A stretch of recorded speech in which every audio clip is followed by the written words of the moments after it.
네, 안녕하세요. 이은영입니다. 오늘은 제가 여러분들께 승진헌법 강의 커리큘럼을 소개하기 위해서 이 자리에 섰습니다. 작년부터 승진헌법 들으시는 분들께 제 강의를 통해서 공부하실 수 있게 강의를 제공하고 있었는데요. 이번에는 이제는 통치구조까지 전범위를 강의하게 돼서 여러분들께 한번 올해 강의를 어떻게 진행하는지 설명드리고, 무엇보다 여러분들께 중요한 헌법 공부법을 좀 설명을 드리려고 오늘 영상을 좀 준비했습니다. 하나씩 설명을 좀 드려보도록 하겠습니다. 오늘은 여러분들께 제가 세 가지 정도 말씀을 드리려고 하고요.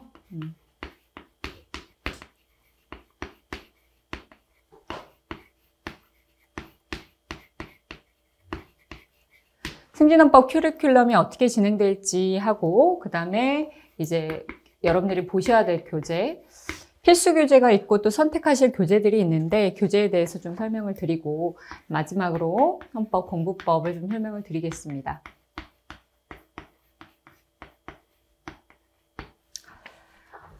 이제 헌법이 사실은 지금 경찰 시험에 도입된 지는 시기가 좀 꽤 됐고, 특히 경정 승진 헌법에 있어서 헌법이 도입된 지는 좀 시간이 지나서 준비를 해오셨던 분들은 헌법을 처음 공부하신 분들도 물론 있겠지만 공부를 어느 정도 하신 분들이 있으실 거라고 생각이 됩니다. 그런데 이제 최근에 헌법 시험의 경향을 보면 난이도가 또 상당히 올라가고 있는 경향이 좀 있습니다. 그래서 헌법 때문에 또 잘 본 분들은 도움을 받지만 헌법 때문에 또 어려움을 겪고 있는 분들도 있다는 얘기를 제가 많이 들었습니다. 그래서 앞으로 우리가 이제 남은 다음 시험이 이제 1월에 있을 텐데 1월 시험까지 어떻게 좀 대비를 잘 하셔야 될지 좀 설명을 드리려고 합니다. 일단은 이제 커리큘럼을 좀 처음 듣는 분들 아니면 또 반복해서 공부하신 분들에게 나눠서 좀 설명을 드릴 건데, 커리큘럼 먼저 설명을 좀 드려보도록 하겠습니다. 일단은 헌법 커리큘럼은 기본적으로 이론 강의부터 시작을 합니다. 이론 강의부터 시작을 해서 그 다음에 기출, 그리고 60일 강의, 60일 최신 판례 이렇게 이제 진행이 되게 되고요. 이론 강의는 두 가지로 나누어질 수 있을 것 같습니다. 처음 제 강의를 들으시는 분들이 듣게 되는 올인원 강의가 있고, 이게 조금 더 압축되어 있는 심화 압축 이론 강의가 있습니다. 이 중에 여러분들이 어떤 것을 선택해서 들으셔도 상관은 없을 것 같고요. 강의는 지금 안내되어 있는데 강의가 처음이라고 하시면 조금 보다 더 상세하게 되어 있는 올인원 강의를 들으시면 될 것 같아요. 이게 한 130강 정도 될 걸로 예상을 하고, 심화 압축 강의는 한 80여 강 정도로 되어 있습니다. 부분에 따라서 자기가 약한 파트가 있다면 약한 파트는 올인원에서 들으시고, 조금 자신 있는 파트는 압축 이론으로 이렇게 병행을 하셔도 좋습니다. 아니면 나는 그냥 하나를 쭉 따라가겠다 하면 이 중에서 하나 강의를 들으시면 됩니다. 이게 이제 이론 강의 이렇게 되겠습니다. 승진 시험의 경우에는 지금 범위에서 우리가 시험이 40문제 나오고 있죠. 전범위 40문제가 나오기 때문에 사실은 간부 시험이나 승진 시험은 기출을 상당히 전범위 골고루 많이 풀어보셔야 될 거라고 생각을 합니다. 그래서 제가 생각하기에는 한 기출은 1000문제 정도가 필요하다라고 생각이 들고, 기출은 제가 두 가지 기출 강의가 지금 진행되어 있는데, 기존의 중요한 기출을 7년치를 묶은 634문제의 기출 강의가 하나 있고, 그 다음에 최신 기출, 파이널 최신 기출이라 그래서 비교적 최신 기출 중에 좋은 문제들을 선별한 312제가 이렇게 두 가지가 있습니다. 그래서 만약에 기존의 기출을 많이 풀고 계셨던 분들이라면 이것은 선택적으로 공부를 하셔도 되고, 이 최신 기출만 풀어보셔도 좋고, 만약에 이번에 기출이 처음이다 라고 하신 분들은 이렇게 두 가지를 푸신다고 하면 1000문제 정도 되거든요. 그래서 이렇게 1000문제를 푸실 분들은 이렇게 두 가지를 활용을 하시면 되겠습니다. 일부 중복 질문이 있지만 되도록 제가 기출은 좋은 문제들을 선별하면서 많이 중복이 없도록 문제를 선별을 잘 했고요. 제가 여기에 담아져 있는 기출문제의 경우에는 헌법시험이 21개의 헌법시험이 있는데, 이 21개 헌법시험을 전직률을 분석을 해서 제가 반영을 한 1000문제입니다. 그래서 여러분들이 이 문제집을 푸신다면, 이 강의를 듣고 이 문제를 푸신다면 전범위의 모든 시험의 문제들을 푸실 수 있을 거라고 생각이 됩니다. 충분한 대비가 될 수 있을 거라고 생각이 들고요. 그 다음에 이제 시험을 앞두고 60일과 최신 판례를 하게 되는데, 저는 이번에는 이제 이렇게 하려고 합니다. 일단은 이 올인원과 심화 압축이론 강의에서 통치구조가 빠져있기 때문에 이 60일 작전 전 타임에서 제가 이 부분에서 통치구조 강의를 따로 하려고 합니다. 그래서 지금 통치구조 강의가 잘 진행될지 좀 걱정하시는 분들도 있을 것 같은데, 제가 이번에 이제 통치구조 여러분들한테 아주 압축적이지만 빠짐없이 하실 수 있도록 잘 준비를 하고 있고, 이 통치구조 강의를 하반기에 계획을 하고 있습니다. 통치구조에 대해서는 제가 조금 이따가 설명을 좀 더 드리고 마저 커리큘럼 전체를 설명을 드리겠습니다. 그리고 이제 60일 작전이고요. 60일 작전은 마지막 최종 정리 단계이기 때문에 시기적으로는 24년 11월, 12월 정도에 진행을 하게 되고, 여러분들이 이때는 제가 문제를 범위별로 나눠서 이제 문제를 드리게 될 텐데, 범위별로 4분의 1씩 나눠서 50여 문제 이렇게 드리고, 보통 제가 개수형으로 문제를 드립니다. 개수형. 5개 지문 이렇게 구성을 해서 드립니다. 그러면 이때 우리가 보통 한 2000여 개의 OX 지문을 정리하게 됩니다. 그래서 이론 과정, 그리고 기출 과정, 통치 구조까지 한 다음에 마지막 정리 과정에서 2000개의 OX 정도로 최종 정리를 하신다라고 생각을 하시면 되겠습니다. 그리고 이때 제가 12월 정도 중에 24년 하반기 최신 판례를 진행하려고 생각을 합니다. 사실 최신 판례의 경우에는 별도의 커리큘럼이라고 생각하시고 여러분들이 들어주시면 좋고, 지금 최신 판례는 2022년 최신 판례가 나와 있고 강의가, 그 다음에 2023년 최신 강의가 있습니다. 그리고 2024년 상반기 강의는 제가 채용 강의에서 24년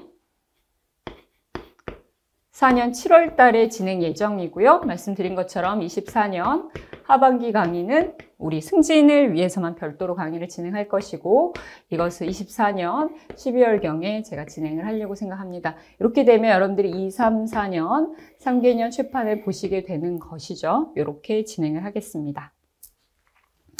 교재도 또 설명을 드릴 건데, 일단은 통치구조 부분을 조금 설명을 드리려고 합니다. 통치구조 강의를 좀 어떻게 하면 좋을까 저도 좀 고민이 많은데요.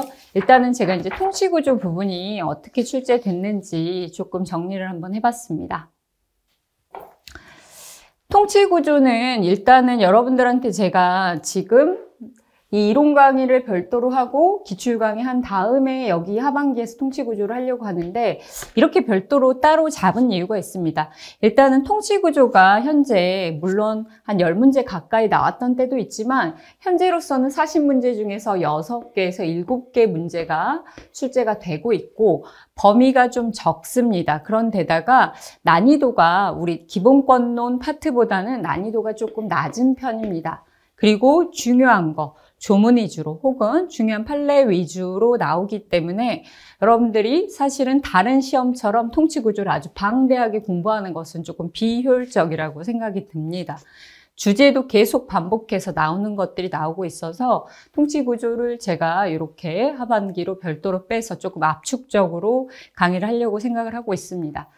일단은 여러분들도 이제 문제를 풀어보셔서 알겠지만 절반 정도의 문제가 헌법재판제도가 나옵니다. 그래서 이 헌법재판제도가 한 50%에 해당하는 내용으로 출제가 되고 있습니다. 그래서 재판제도를 먼저 다루도록 하겠습니다. 근데 재판제도는 헌법소원 심판이 있고, 그 다음에 위헌법률 심판이 있고, 권한쟁의, 정당해산, 그 다음에 탄핵, 이렇게 5가지가 있는데 우리 시험에서 아직까지 탄핵은 나온 적이 없습니다. 그래서 이렇게 4가지 위주로 제가 여러분들께 중요한 유효건들, 효력들, 그리고 그에 따른 판례들을 소개를 하겠습니다. 보통 재판제도에서 헌법소원심판이라든지 위헌법률심판 이것이 항상 2문제에서 3문제 정도 출제가 되고 있다는 것을 여러분들이 알고 계시죠? 그래서 재판제도를 먼저 이렇게 수업을 하도록 하겠습니다. 그 다음에 이제 각 입법, 행정, 사법으로 분류되는 권력 분리 원칙, 그 다음에 각 기관들의 특성이나 권한 부분이 이제 그 다음으로 나오는데 여기도 사실은 어느 정도 출제 경향이 지금 정리가 되어 있습니다. 특히 대통령에 대해서는 대통령의 지위라든지 권한이라든지 뭐 사면권 이런 부분들에 대해서 뭐 국가긴급권 이렇게 대통령의 권한에 대해서 한 문제가 반드시 나오고 있고 그 다음 국회의 권한 또는 국회의원에 대해서도 별도로 나오고 있습니다. 근데 사실 여기서 가장 범위가 많은 파트가 국회 파트입니다. 국회 파트인데 이걸 우리가 국회법 관련된 법을 다 본다면 사실은 공부량이 너무 많습니다. 그런데 다행히 우리 시험에서는 감사하게도 핵심만 나옵니다. 특히 국회의 권한은 국정조사권, 국정감사권이 아주 큰 권한인데 그걸 물어본다거나 혹은 국회 입법 관련돼서 입법 절차를 물어본다거나 핵심에 대해서만 나오고 있습니다. 그래서 요거 그 점이 참 감사한 일이죠. 사실은 국회법이 되게 어렵고 복잡한 조문들이 많은데 핵심만 나오고 있고 또 국회의원에 대해서도 권한 위주로 지금 출제가 계속 되고 있어서 이 부분 국회 또는 국회의원의 권한 중심으로 제가 한 문제를 대비를 하려고 합니다. 보통 대통령에서 한 문제, 국회 또는 국회의원에서 한 문제 정도 이렇게 출제가 됩니다. 그러면 서운한 사람이 있죠. 물론 헌법재판제도를 배우긴 하지만 입법, 행정 했다면 사법부가 나오죠. 사법부도 나오는 키워드가 정해져 있습니다. 일단은 법원 관련해서 헌법에 있는 조문들 혹은 법원의 권한에 대한 것들 이런 법원이 나온다거나 아니면 늘상 나오는 주제가 사법권의 독립 키워드입니다. 그래서 그런 것들이 이 사법부 파트에서 나옵니다. 사법부는 매번 나오는 것은 아니지만 한 문제 정도 나오거나 안 나오거나 하고 있습니다. 그래서 보통 여기서 한 3문제, 그 다음에 여기서 한 3문제 이렇게 해서 6문제, 또 별도의 주제가 들어가서 7문제 정도로 지금 구성이 되어 가고 있습니다. 통치구조는 이런 큰 주제 중심으로 제가 설명을 드리려고 하고 대신 여러분들이 걱정하시지 않게 우리 시험에 나왔던 주제에 대해서는 제가 반드시 요약 정리를 하고 기출을 통해서 풀어보실 수 있게 제공을 하겠습니다. 그 외에도 지금 출제가 됐던 주제를 한번 설명을 드려보면 행정입법, 그렇죠? 원래 법률 유보원칙인데 행정부에 위임하여 행정하는 행정입법이나 포괄임금지 원칙 혹은 국회의 재정, 조세, 또 조세 법률주의 관련된 문제라든지 행정부 관련해서는 감사원이라든지 이런 주제들이 혹은 권력분립원칙, 일반론에 대해서 나오기도 합니다. 근데 권력분립원칙은 나오는 그 개념 지문들이 한두 페이지로 정리가 되어 있습니다. 그래서 그 정도 내용을 여러분들이 보시면 되겠습니다. 지금 한 4년에서 6년 사이에 주제로는 이렇게 정리가 되어 있고 그 이전 시험에 나왔던 주제여도 제가 새로운 주제가 있다면 반드시 여러분들께 전달을 해서 출제가 가능한 주제 중심으로 또 그러나 그 내용은 빠지지 않도록 잘 정리해서 하반기에 통치구조 부분은 정리를 해드리도록 하겠습니다. 그래, 통치구조는 이렇게 강의를 제가 진행하려고 하고 그 다음에 그 각 파트별로 좀 책을 설명드리려고 합니다. 책을 좀 설명드려볼게요. 일단은 이론 강의는 이렇게 진행을 합니다. 키워드 헌법 이라는 제 기본서가 있습니다. 그래서 상하로 되어 있고 이 키워드 헌법 상하를 가지고 이론 강의를 들으실 수 있습니다. 저는 사실은 가장 자신 있는 파트가 여기라고 생각합니다. 이론 강의를 통해서 혼자 공부할 수 있고 사고가 이제 확인이 된 분들은 이해가 깊어진 분들은 사실 나머지 부분은 굳이 강의를 듣지 않아도 혼자 문제 풀고 정리를 할 수 있다고도 생각을 하고 있습니다. 그래서 제가 생각하기에 제 강의에서 가장 필수, 반드시 하나만 들어야 된다고 하면 이론 강의를 말씀드리고 있습니다. 이게 순경 강의에서는 보통 4개월 정도로 진행이 되고 혹은 압축 이론 강의는 2개월 정도 진행이 되는데요. 다른 것을 혹시 들을 시간이 없으시다고 하더라도 기존에 기출을 많이 풀으셨던 분들이라고 하더라도 이번에 꼭 한번 이 기본서를 가지고 이론 강의를 들으시면 좋겠다라고 생각을 하고 있습니다. 우리 시험은 역시 40문제가 나오기 때문에 이론에서도 어떤 지금 제가 이 안에다가 92개의 키워드를 담고 있는데 거의 그 중에 절반 가까이 출제가 되기 때문에 여러분들이 이 공부를 하시면 한 30문제 이상은 단단하게 다지실 수 있을 거라고 생각을 하고 있습니다. 그리고 이제 기출 강의는 말씀드린 것처럼 634제와 312제라는 교재가 있습니다.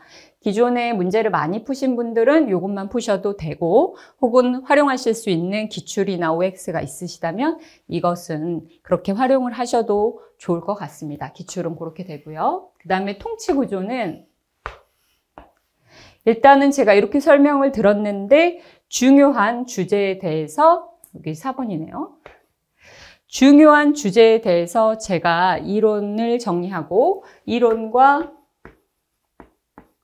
OX를 만든 것을 작은 책자로 만들지 별도의 책자로 만들지는 고민인데 이 3권이 한 300페이지 정도 되고 두께가 그렇게 두껍지 않거든요. 제 생각은 요거는 그거의 절반 정도 한 150에서 200 정도 안으로 하는 교재 내지는 자료로 여러분들께 보실 수 있도록 정리를 해볼까 합니다. 부족함이 없게 제가 봐도 어떤 시험도 대비가 가능하게 OX 같은 것들도 잘 반영해서 교재를 제작할 생각이니까 믿고 통치구조 부분도 따라오시면 되겠습니다. 그래서 이 책의 이 부분에는 통치구조는 지금 들어있지 않습니다. 이게 1권, 2권이라면 이게 이제 3권으로 나올 거라고 예상을 하고 계시면 되고 시기적으로 조금 촉박하다면 제가 자료로 제공을 하겠습니다. 그리고 60일 작전은 얇은 문제집이 있어요. 전에 풀어보셨던 분들 아시겠지만 2000개의 OX 문제집이다 생각을 하시고 접근하시면 되고 이것은 한 100페이지 정도 분량의 교재로 만들어집니다. 해설은 따로 없지만 제가 전지문에 대해서 설명을 하니까 강의 들으시면서 혼자 푸시고 그 다음에 정답 확인하시고 강의를 통해서 최종 정리하시면 좋겠습니다. 이때는 제가 시험 직전이고 중요한 최신 기출이 제 머릿속에 있는 상태이고 최신 판례도 나왔기 때문에 플러스 알파적 설명을 아주 많이 드리기 때문에 만약에 기출이나 통치 구조를 패스하시거나 아니면 기출을 패스하신 분들이라도 이때 60일 작전은 꼭 들으시는 것이 마지막 10점에서 15점을 올릴 수 있는 아주 좋은 기회입니다. 실제로 학생들이 이론 강의 듣고 60일만 따라왔는데도 좋은 점수를 내는 경우도 많이 있으니까 여러분들이 이론 강의는 필수로 들으시고 그 다음에 기출을 병행하시거나 그게 아니라면 60일 작전은 반드시 들어주시는 것을 추천드립니다. 그리고 이제 최신 판례인데요. 최신 판례는 선택하실 수 있을 것 같습니다. 기존의 최신 판례집을 갖고 계신 분들은 그 책을 보셔도 되고 아니면 22, 23, 24에 요거는 이제 책으로 나와 있고 요 부분은 제가 여러분들에게 자료로 나가게 될 텐데요. 자료를 참고하셔도 되고 아니면 이 자료가 있습니다. 지금 제가 최근에 낸 게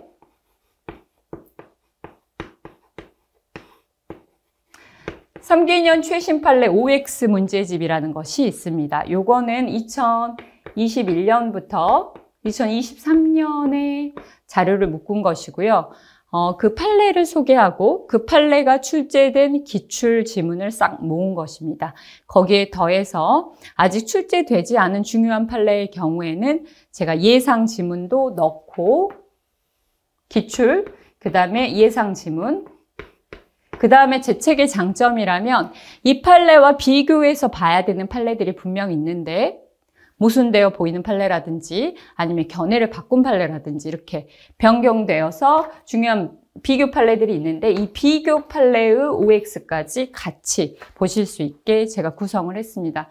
그래서 지금 학생들이 그동안 제 커리를 한 2번 정도 따라온 친구들이 많이 호응을 주고 있는 책이 이 책입니다. 그래서 여러분들이 만약에 최신 판례 이렇게 그동안 들어온 게 있고 보신 책이 있다고 하면 3개년 최신 판례 OX를 통해서 마지막 최종 정리를 하셔도 좋을 거라고 생각이 됩니다. 이것도 별도의 강의가 올라가 있을 테니까 그 강의를 참고하셔서 정리하셔도 되고 아니면 혼자 판례가 있기 때문에 혼자 그 지문을 독해하실 수 있는 분들은 혼자 풀이를 하셔도 되겠습니다. 이렇게 이제 책과 커리큘럼은 설명을 한번 드려봤습니다. 네, 그러면 이제 커리큘럼하고 교재 제가 한번 설명드렸고 마지막 이제 공부법입니다. 여러분들 이제 승진 공부하시는 분들은 사실은 제가 어떻게 헌법 강의했고 어떤 성적을 보였는지 잘 모르시는 분들 있을 것 같아요. 근데 제가 이제 벌써 채용해서 강의를 한지 2년 가까이 되고 있고 채용해서 들었던 이제 학생들이 시험을 보고 결과를 내고 있는데 다 이런 얘기를 해줍니다. 제 강의는 고득점을 위한 좋은 강의, 좋은 강의란 말은 그렇고 고득점을 위한 강의다. 빠짐없이 하면서도 깊이 있게 다루고 있다라고 얘기를 합니다. 그래서 처음에는 조금 강의 수가 많은 거 아니냐라는 얘기도 했었지만 저 역시 또 강의를 반복하다 보니까 요령이 좀 많이 생겼고 필요한 부분은 압축적으로 전달을 합니다. 근데 제가 강의하면서 여러분들 들으시면 알겠지만 강의할 때 책에 있는 판례를 빠뜨리고 강의를 하지 않습니다. 모든 판례, 심지어 OX까지도 설명을 드릴 정도로 세세하게 강의를 하는 편입니다. 그렇기 때문에 이 정도의 강의 분량이 나오는데 여러분들이 그동안 기출 위주로, 지문 위주로 암기하셨던 분들이라면 이번에 그 판례가 그런 의미구나 개념을 좀 공부하실 수 있는 강의가 될 거라고 생각을 합니다. 그래서 제 강의를 들으신다면 이 제 기본서로 올인원 이론 강의를 한번 쭉 들어봐 주시면서 이 헌법의 헌법 총론, 그 다음에 기본권 총론과 강론의 개념과 판례들이 이런 것들이 있구나 라는 것, 그리고 한 바퀴 돌고 나시면 반복돼서 같은 판례가 나온다는 것을 느끼실 거예요. 그렇게 해서 이렇게 한번 일독을 해 주시면 좋을 것 같습니다. 지금 시기가 우리가 4월인데 하반기까지 가지 않도록, 그러니까 이미 시작하신 분들 계시죠? 4월, 5월, 6월, 7월, 제가 생각하기에는 늦어도 8월까지입니다. 늦어도 8월까지는 이론 강의를 끝내시면 좋겠습니다. 그리고 이때 이론 강의만 들으면 되냐? 아닙니다. 이론 강의를 들으면서 항상 기출은 복습으로 풀어주셔야 됩니다. 내가 배운 것이 제대로 배웠는지 아닌지를 문제를 통해 확인을 해야 됩니다. 특히 아는 판례라도 기출에서 그 표현이 바뀌었을 때 제대로 알아야만 그것을 이해할 수 있거든요. 혹은 표현이 바꿨을 때 그 판례가 아닌가 착각할 수도 있고 국어적 표현에 조금 익숙해지셔야 되는데 그것을 강의 들으실 때 기출을 복습함으로써 해주시면 좋을 것 같습니다. 이것까지 포함해서 이것이 제가 이제 생각하는 8월까지의 공부법입니다. 시기적으로는 이렇게 설명을 드리고 이제 하반기부터는 통치구조, 그 다음에 60일, 그 다음에 최판 이렇게 하반기에 진행을 하시면 되겠죠? 9월 이후부터 9월부터 여러분들이 12월 마지막에 이 부분을 해주시면 됩니다. 여기가 정리가 잘 되어 있으면 사실은 30, 한 3문제 정도, 그 다음에 여기 7문제 정도 되는데 이 부분을 정리하고 이쪽으로 넘어오시는 거기 때문에 마음이 한결 수월할 거라고 생각합니다. 그때는 이제 60일 작전에서 복습을 하시면서 최신 판례로 혹시 모르는 판례가 새로 나온 게 없는가 확인을 하면서 이때 이렇게 공부를 해주시면 되겠습니다.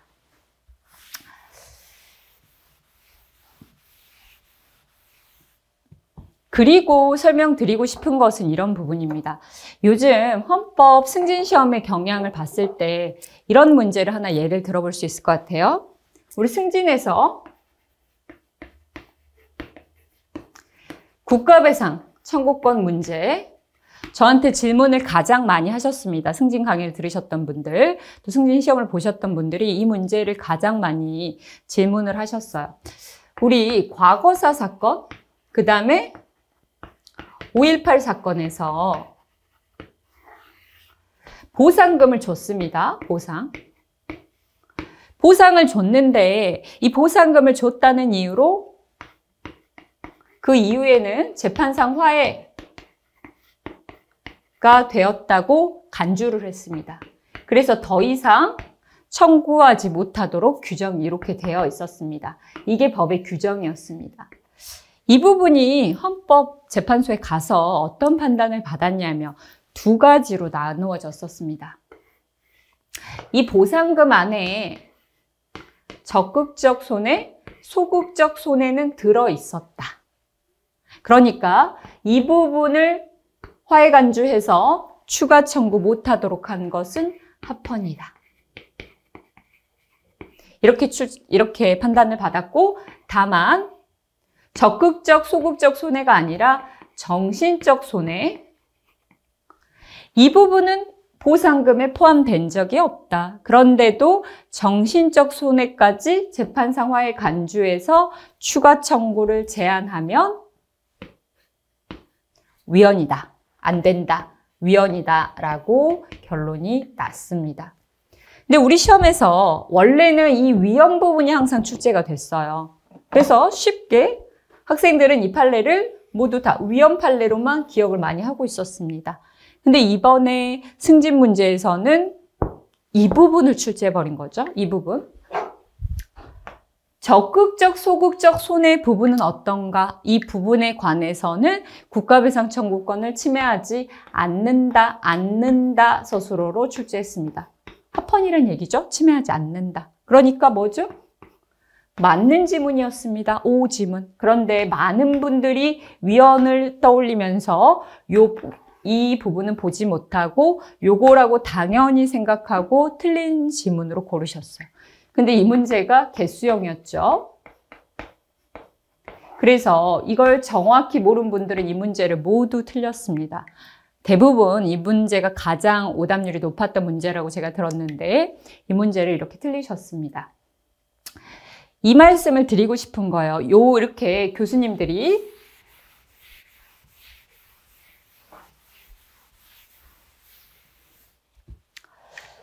출제를 할 때 출제 경향이 있다는 것입니다. 제가 요거를 뭐라고 부르냐면 여러분들께도 딱 정리해 드릴 수 있을 것 같아요.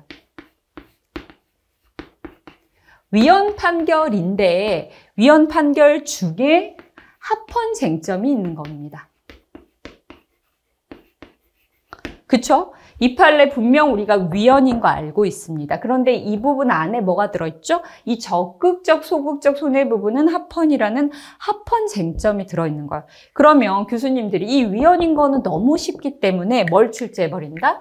이 합헌 쟁점을 출제합니다. 그럼 학생들은 위헌에 꽂혀 있기 때문에 합헌 쟁점을 출제하면 오답을 내죠. 그래서 요게 출제 포인트라는 겁니다.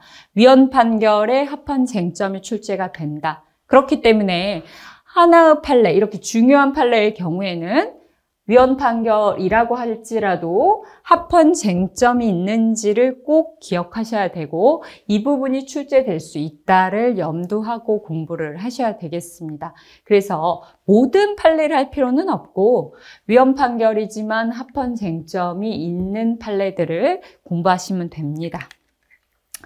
대표적인 게 또 이런 게 있어요. 교통사고를 당했는데 중상해를 입었음에도 종합보험에 가입되었다는 이유로 기소를 금지한 사건입니다. 이 판례 결론 위헌입니다. 위헌 판결입니다. 그런데 이 판례에는 위헌 판결의 합헌 쟁점이 숨어 있는 게 두 가지가 있어요. 하나는 기본권 보호의무 위반은 아니다. 그래서 이 부분은 합헌. 또 중상해가 아니라 단순상해의 경우에는 문제없다. 합헌. 이렇게 됩니다. 그래서 이게 중상해 부분이 위헌인데 과잉금지 원칙 위헌이고 보호의무 위반은 아니고 이 부분을 정확히 모르면 또 틀리게 되는 판례 중 하나입니다. 이렇게 위헌 판결 안에 합헌 쟁점이 있는 판례들이 모아져 있고 제가 수업 시간에 그런 판례들은 강조해서 설명을 또 드립니다. 또 이런 것들이 있어요. 결국은 대부분은 우리가 과잉금지 원칙으로 심사를 하고 위헌이라고 얘기를 합니다. 그런데 이렇게 얘기합니다. 그래도 이런 문구 부분, 명확성 원칙은 위반되지 않는다 이렇게 합니다. 이게 대표적입니다. 과잉금지 원칙으로 위헌이지만 그래도 명확성 원칙 위반은 아니다. 이런 것들이 위헌 판결의 합헌 쟁점 이렇게 되겠습니다. 그래서 여러분들이 공부하실 때 주의하셔야 될 포인트가 위헌 판결의 합헌 쟁점입니다. 그리고 두 번째는 제한되는 기본권 쟁점입니다. 요즘 뜨겁게 여러분들이 말씀을 많이 하고 계시죠? 이거 다 어떻게 공부하냐 막 이렇게 얘기를 하시는데 제한되는 기본권입니다. 어떤 심판 대상 조항 혹은 공권력 행사가 나의 기본권을 제한하는데 A라는 기본권은 제한하지만 B라는 기본권을 제한하지 않을 때 교수님들이 A라는 기본권이 제한되는 것을 출제하기보다는 뭘 출제해버리냐면 제한되지 않는 B라는 기본권을 출제합니다. 그래서 어떤 판례가 A는 제한이 맞지만 제한이 아니다. 예를 들면 서울광장을 차벽 봉쇄한 사건에서 통행의 자유라는 일반적 행동 자유가 제한되지만 반면 거주 이전의 자유는 제한되지 않는다. 이렇게 되죠. 근데 이 통행의 자유 제한보다는 이게 훨씬 많이 출제가 됐습니다. 즉 제한되는 기본권에서는 일단 이 제한되지 않는 기본권이 언급될 때 주의를 하셔야 됩니다.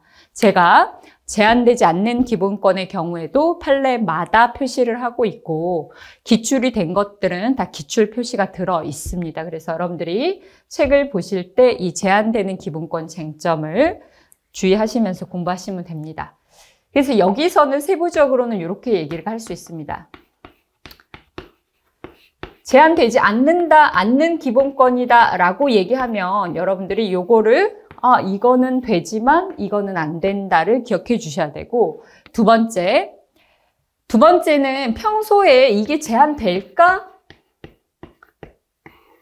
스스로 사고해 보셔야 됩니다. 특히 제한되냐 안 되냐를 사고할 때 많이 나오는 게 일행자입니다. 일반적 행동 자유권. 일반적 행동 자유권 혹은 인격권 이런 것들이 제한이 될까 제한이 되지 않을까입니다. 그러면 여러분들은 판례를 볼 때 별로 그동안 생각을 하지 않으신단 말이에요. 인격권 침해된다 침해되지 않는다 이렇게만 공부를 하셨다면 그 판례가 인격권이 제한된다 혹은 일반적 행동 자유권이 제한된다 라고 나왔을 때 결론은 알아. 침해인지 아닌지 결론은 알지만 제한 여부에 대해서는 평소에 생각을 해보지 않으셨기 때문에 그런 지문을 만나면 또 어려움을 겪으십니다. 근데 그거는 절대 외우는 게 아니라 평소에 사고를 통해서 제한될까를 떠올려 보시면 됩니다. 근데 어렵지 않아요. 왜냐면 우리가 개별 기본권들이 어떤 개념인지 배웠고 그 기본권, 직업 선택에는 선택도 있고 수행도 들어간다. 일반적 행동 자유권은 여러 가지 잡다한 자유들이 들어간다. 특히 하지 않을 자유, 대마 피고, 담배 피고, 나쁜 짓을 할 자유, 그렇죠? 이런 자유가 일행자에 들어간다. 그런데 나한테 어떤 의무를 부과해서 귀찮게 한다. 그러면 일행자 제한이다. 인격권은 수치심을 기준으로 나한테 수치심을 준다. 나에게 모욕감을 준다. 그러면 인격권이 제한된다. 이런 것들을 평소에 조금씩 사고를 해보신다면 충분히 제한된다 지문으로 나왔을 때 여러분들이 걷어내실 수 있을 것이라고 생각합니다. 그래서 이 제한되는 기본권은 제한되지 않는 기본권은 주의 깊게 여러분들이 보셔야 되고, 이 두 번째는 평소에 연습을 통해서 하셔야 사고를 해 보셔야 하겠습니다. 자, 그 다음 세 번째입니다. 심사 기준입니다. 지금 심사 기준에 대해서도 심심치 않게 시험이 나오고 있죠. 근데 여러분들, 저는 이거를 정말 그렇게 설명드리고 싶어요. 모든 심사 기준을 외울 필요가 없습니다. 엄격, 완화, 이거 어떻게 다 외워요? 저도 외우고 있지 않습니다. 그 지문을 보고, 아, 그래, 이 기본권은 권리성이 좀 약하기 때문에, 사회적 기본권이기 때문에, 청구권적 기본권이기 때문에, 법률 유보를 많이 하니까 이런 점이 있다면 권리성이 약하고, 그러면 입법 형성 자유가 넓고 심사 기준이 완화되고, 이런 흐름만 기억하고 있는 거예요. 세세한 걸 기억하지 않습니다. 그런데 심사 기준에 있어서 핵심을 여러분들이 좀 아셔야 됩니다. 기본적으로 기본권 심사 기준은 과잉금지 원칙이죠. 우리가 이것을 비례 원칙이라고 합니다. 이걸 기준으로 판단을 하는 것이고, 가끔 이 비례 원칙이 완화된다라는 심사 기준이 언급이 됩니다. 이것도 여러분들이 판단하시면 되고 외우실 필요까지는 없습니다. 그래서 비례 원칙이 원칙적 심사 기준인데 피최소성 단계에서 완화하는 것이 완화 심사 기준입니다. 그런데 딱 하나, 자의금지 원칙이라는 게 있습니다. 여러분들 괴롭히는 심사 기준 중에 하나인데, 이 자의금지 원칙은 기본적으로 어디서 원칙적 심사 기준인지, 평등권입니다. 평등권은 다른 기본권과 좀 성격이 다릅니다. 그래서 평등권 심사에서만큼은 자의금지 원칙이 원칙적 기준이고, 예외적으로 비례 원칙으로 갑니다. 그래서 이 자의금지 원칙은 평등권에서 나온다라고 자리매겨 주시고, 나머지는 다 비례 원칙으로 기억을 해주시면 됩니다. 이런 심사 기준 부분에 관한 것들이 여러분들이 또 조금 주의하고 기억을 하시면 좋은 내용입니다. 물론 이제 과잉금지 원칙에서 목, 수, 해법 해서 4단계로 검토할 때 목적의 정당성 부정된 판례는 반드시 기억해야 됩니다. 그런데 저는 수단의 적합성 부정된 판례는 많이 기억하고 있지는 않아요. 다만 대표적 판례, 축협, 복수조합 설립 금지라든지, 아니면 최신 판례에서 특이하게 수단의 적합성을 부정된 판례가 있다면 그런 것들만 조금 체크를 해줍니다. 그 외에는 우리가 알고 있는 것처럼 이 3단계 다 위반이죠. 그래서 그런 포인트들도 심사 기준의 하나이고, 여러분들이 조금 주의하면서 봐주시면 되겠습니다. 이게 이제 헌법 공부를 할 때 여러분들이 메모해 놓고 봐주셔야 될 내용들입니다. 그리고 이제 마지막으로 국어적 표현입니다. 헌법은 국어를 잘하고 독해를 잘하는 사람들이 헌법을 잘합니다. 왜냐하면 상당한 헌법의 개념들이 등장을 하거든요. 처음 본 개념들이 등장을 한단 말이에요. 재판 청구권이란 이런 것이다. 사회 국가 원리란 이런 것이다. 적법 절차 원칙이란 이런 것이다. 개념들을 처음 본 것들을 막 끌고 오는데, 그 국어를 읽고 여러분들이 수능 국어 시험을 치른다고 생각하고 이 말이 과연 틀린 말일까? 개념적으로 이상한 말인가를 잘 이해하시는 연습이 정말 중요합니다. 그래서 이 개념을 평소에 읽으시면서 국어적 표현을 이해하시는 노력이 요즘 정말 시험에서 중요해지고 있습니다. 왜? 기출이 그대로 나오지 않기 때문입니다. 그래서 여러분들이 이렇게 위헌 판결의 합헌 쟁점, 제한되는 기본권, 심사 기준, 그 다음에 개념 지문에서의 국어적 표현들 잘 눈여겨서 보시면서 공부를 해주시면 좋을 것 같습니다. 그리고 이제 공부 방법까지 제가 설명을 드렸고요. 지금 경찰 시험의 경향이 기출 지문이 그대로 나오지 않고 있습니다. 승진 시험도 물론 기출된 판례들이 나오고 있지만 기출 지문이 그대로 나오지는 않고 상당히 처음 보는 개념 지문이라든지, 아니면 아까 말씀드린 것처럼 이렇게 출제되지 않은 다른 쟁점을 출제한다든지 이런 경향을 보이고 있습니다. 그래서 여러분들이 공부하실 때 기출을 암기로, 기출을 반복해서 내가 외워버리겠다라는 생각보다는 한 판례 한 판례가 중요한 판례라고 생각이 되신다면, 저런 판례는 여러 번 보시잖아요. 그런 중요한 판례라고 생각하신다면 쟁점을 정확히 이해하시는 공부를 하시는 것이 필요합니다. 그리고 외우지 않아도 기억 어딘가에 남아 있다가 시험장에서 그 지문을 만나게 되면 아, 뭔가 그런 쟁점이 있었어 라고 떠올리실 거라고 스스로를 좀 믿어주시면 좋겠어요. 저도 실제로 문제를 그렇게 풉니다. 그래서 여러분들도 그런 마음으로 공부를 해주시면 좋겠고, 이해 중심의 공부를 해주시면 좋을 것 같습니다. 그래요. 올해 이제 저를 좀 믿고 또 제 강의를 따라오시는 분들께 후회 없는 한 해가 될 수 있도록 잘 준비해가지고 올해 강의해드리고 또 내년 시험 잘 보실 수 있게 준비하겠습니다. 오늘 커리큘럼 설명은 여기서 마치겠습니다. 감사합니다.